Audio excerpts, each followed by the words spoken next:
اعوذ باللہ من الشیطان الرجیم، بسم اللہ الرحمن الرحیم۔ اب یہ قرآن کے بارے میں تمہارا طرز عمل کیا ہوگا؟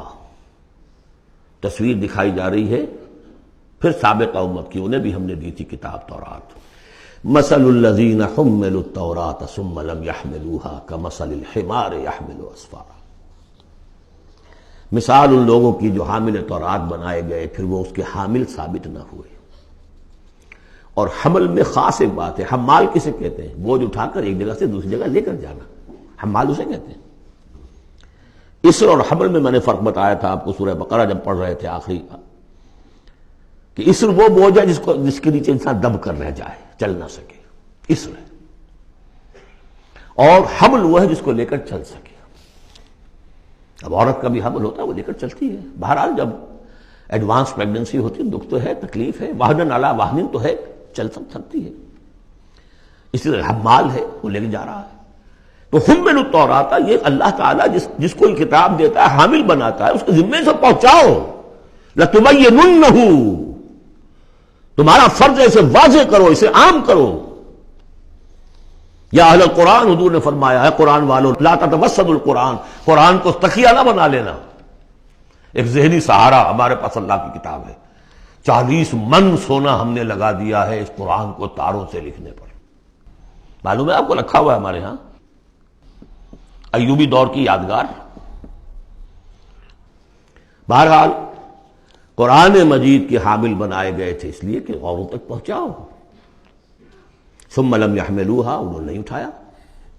کمثل الحمار، ان گدھوں کے مانند ہیں۔ يحمل اسفارا، جو کتابوں کا بوجھ اٹھائے پھر رہا۔ مکالمات فلاطون بھی لکھ دیجئے آپ، باندھ کر گشڑی رکھ دے، انسائکلوپیڈیا برٹانی کا پورا رکھ دے، گدھے کو کیا فائدہ اس سے؟ مثل القوم الذین کذبوا بآیات اللہ، مثال اس قوم کی جس نے اللہ کی آیات کو جھٹلایا، بے صاحب بہت بری ہے۔ اب یہ جھٹلانا میں پہلے واضح کر چکا ہوں سورہ واقعہ پڑھتے ہوئے، یہ جھٹلانا ہے، یہ ہمارا قرآن کو جھٹلا رہے ہیں ہم اپنے عمل سے۔ ایک شخص آپ سے پوچھے گا، آپ قرآن کو اللہ کا کتاب مان لیا؟ میں مانتا ہوں۔ آپ نے کبھی پڑھا اس کو؟ آپ 7 سمندر کا سفر پار کر کے یہاں MBA کرنے تشریف لے آئے ہیں امریکہ میں۔ MBA معلوم ہوتا ہے کہ کوئی پتہ نہیں، کوئی جنت کی کوئی سیٹ ہے، کیا ہے۔ قرآن آپ نے نہیں پڑھا تو کیسا ایمان ہے آپ کا قرآن پر؟ کیا جواب دیں گے؟ تکذیب کر رہے ہیں اپنے عمل سے۔ بئس مثل القوم الذین کذبوا بآیات اللہ واللہ لا یہدی القوم الظالمین، اللہ ایسے ظالموں کو زبردستی تو ہدایت نہیں دیتا۔ اللہ کی ہدایت ایسی گھٹیا شے تو نہیں ہے، اتنی حقیر شے تو نہیں ہے۔ اب دیکھیے 4 آیتیں، یہ یہاں پر بھی 4 4 جمع 3 کی تقسیم ہے۔ 4 آیتیں پوری ہو گئی تھی، حضور کی بعثت 2 میں ہے، امیین نیوکلیس ہے، آخرین سب الیکٹرانز ہیں اس کے چاروں طرف۔ یہ ملٹی نیشنل امت ہے، ملٹی نیشنل فرمز تو آپ کو معلوم ہے، ملٹی نیشنل۔ جبکہ سابق جو امت تھی بنی اسرائیل، وہ یونی ریشیل، ایک نسل کی۔ یونی ریشیل، یونی نیشنل، یہ multi racial, multi national. Hindi بھی، فارسی بھی، ایرانی بھی، ترک بھی، چینی بھی۔ اب تو دنیا کا میں نہیں سمجھتا کہ کوئی قوم رہ گئی ہو، کوئی نسل رہ گئی ہو جس میں کچھ نہ کچھ مسلمان موجود نہ ہو۔ اور دوسری بات یہ کہ حضور کا بنیادی کیا ہے؟ اعلی دعوت، اعلی تربیت، جس سے کہ مردان کار تیار کیے جو جہاد اور قتال کریں گے، وہ ہے قرآن۔ اب آگے 4 آیتوں میں وہ جو طرز عمل ہمارا ہو گیا اس کی تصویر دکھائی جا رہی ہے بنی اسرائیل کے طرز عمل میں۔ مثل الذین حملوا التوراۃ ثم لم يحملوها كمثل الحمار يحمل اسفارا بئس مثل القوم الذین کذبوا بآیات اللہ واللہ لا یہدی القوم الظالمین۔ اس کے بعد نتیجہ کیا نکلتا ہے؟ جو آیات الہیہ سے رشتہ ٹوٹے گا تو سہارا کیا چیز رہ جائے گی؟ ہم تو اللہ کے چہیتے ہیں، لاڈلے ہیں، ہمیں تو جہنم میں کوئی جھونک ہی نہیں سکتا۔ جھونکے گا بھی تو دوسروں کی آنکھ میں دھول جھونکنے کے لیے چند دن کے لیے، ہمیں بھی ڈال کے فوراً نکال لیں گے۔ اللہ کو بھی چوری کرنی ہے، خیانت کرنی ہے، ہمارے لیے کرنی ہے۔ اور ہم جیسے بھی کچھ ہیں، جو بھی کچھ ہیں، زانی ہیں، شرابی ہیں، جو بھی کچھ ہیں، لیکن تیرے محبوب کی امت میں، جب تیرے محبوب کی امت میں ہے سیلویشن از گارنٹیڈ، شفاعت تو ملنی ہی ملنی ہے. بہت زیادہ کرنا ہے تو کسی بزرگ کی مزار پہ دیگے بھی چڑھا ہے، بس اور کیا رہ گیا. یہ ہے وہ سارا معاملہ، یہ ہے وہ امانی، یہ ہے وہ من گھڑت خیالات، یہ ہے وہ وشفل تھنکنگ سے جو عقیدوں کی شکل بن جاتی ہے، جس کی وجہ سے عمل سے، وہ جو اقبال نے کہا کہ پتہ نہیں نام کیا ہے اس کا، خدا فریبی کہ خود فریبی، عمل سے فارغ ہوا مسلمان بنا کے تقدیر کا بہانہ. وہ تقدیر کی بجائے آپ یہاں یہ عقائد جوڑ لیجئے تو پھر عمل کی کیا ضرورت ہے؟ بے وقوف ہوگا جو عمل کرے. رشوت نہ لے، عیش نہ کرائے بچوں کو، بے وقوف ہے، احمق ہے، پاگل ہے.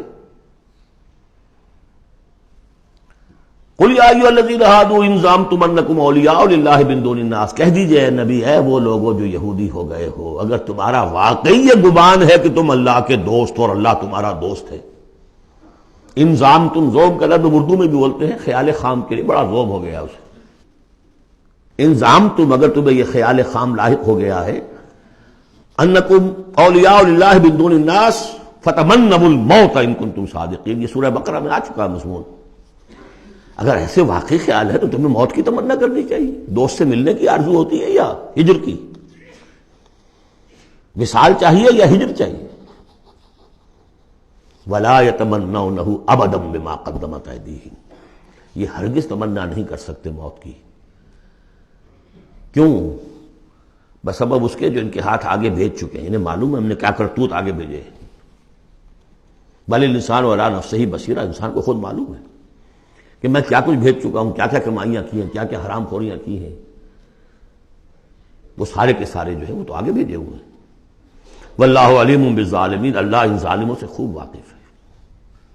قل، اے نبی ان سے کہہ دیجئے، ان الموت الذی تفرون منہ فانہ ملاقیکم، وہ موت جس سے تم بھاگتے ہو وہ تم سے ملاقات خود فرما لے گی.